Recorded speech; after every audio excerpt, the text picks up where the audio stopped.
In the picturesque setting of Lakewood Ranch, Florida, the trial of Ashley Benefield, a 32-year-old former ballerina, is set to commence. The courtroom buzzed with tension as prosecutors presented their case against Benefield, who stands accused of second-degree murder in the death of her estranged husband, 58-year-old Doug Benefield, a Navy veteran. It all began like a fairy tale. A chance meeting at a Republican fundraiser in the opulent Palm Beach mansion of former presidential candidate Ben Carson. Ashley, then 24, and Doug, 54, were instantly smitten. Their whirlwind romance culminated in marriage just 13 days later.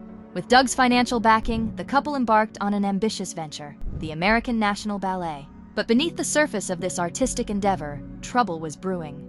As Assistant State Attorney Suzanne O'Donnell told the jury, quote, "This case is about a woman who very early on in her pregnancy decided she wanted to be a single mother, and she did not want the father of this child to have any visitation. She would stop at nothing to obtain that goal."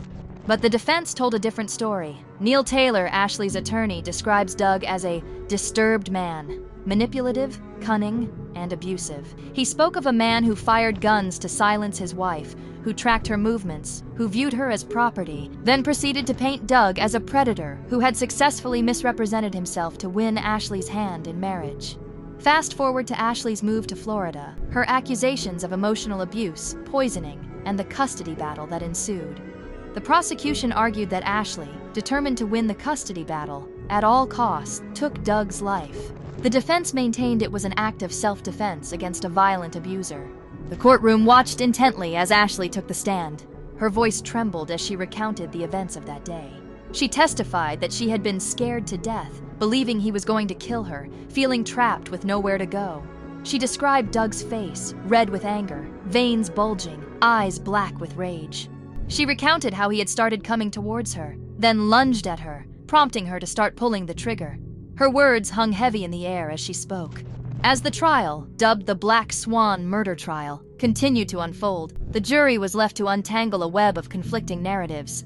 Was this a calculated act by a woman determined to be rid of her husband? Or was it a desperate act of self-defense by a victim of long-term abuse? In the end, it will be up to the jury to decide. As they sift through the evidence and testimonies in this tragic tale of love, ambition, and alleged betrayal.